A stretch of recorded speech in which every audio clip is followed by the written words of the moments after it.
ঢাকাসহ সারা দেশে বৃষ্টি হবার সম্ভাবনা কম। আকাশ মেঘাচ্ছন্ন থাকবে, তাপমাত্রা সহনীয় পর্যায়ে থাকবে।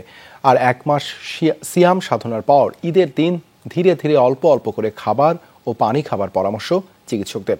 আবহাওয়াবিদ ও চিকিৎসকের সাথে কথা বলে রিপোর্ট করেছেন নুরনবী সরকার।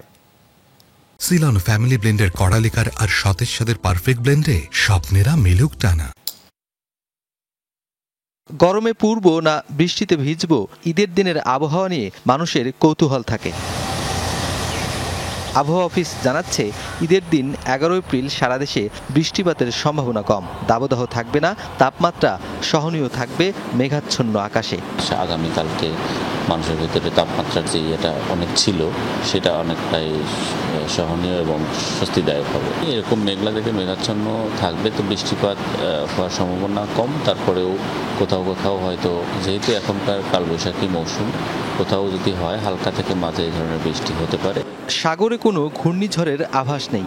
রাজধানী ঢাকার আকাশে থাকবে মেঘ, তাই গরমে দুর্ভোগ পোহাতে হবে না। তবে ওই ধরনের তাপপ্রবাহ আজকে এবং কালকে ওইরকম হওয়ার সম্ভাবনা কিন্তু নেই। বৃষ্টি হালকা থেকে মাঝারি বৃষ্টি হতে পারে। সাগরে এখনো কোনো ধরনের ফরমেশন বা কোনো কিছু নেই। ঈদের আবহাওয়ায় স্বস্তির পূর্বাভাস রাজধানী ঢাকার আকাশে বাতাসে। ঈদের দিনের আবহাওয়া নিয়ে স্বস্তিদায়ক খবরই জানাচ্ছে আবহাওয়া অফিস। তবে চিকিৎসক বলছেন, ঈদের দিনে পরিমিত খাবার এবং পানি খেতে হবে। একেবারে বেশি খাবার খাওয়া যাবে না। পরিমিত পরিমাণে খাবার খাই এবং খাবারের সাথে অবশ্যই ফ্রুটস এবং ভেজিটেবল এটা যেন আমাদের সাথে থাকে। আমরা প্রোটিন এবং সুগারি খাবারগুলি একটু কমায় খেতে হবে।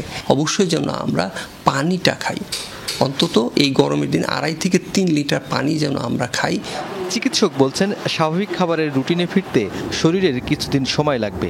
সবাইকে শুভেচ্ছা, ঈদ মোবারক। নুরনবী সরকার, যমুনা নিউজ, ঢাকা।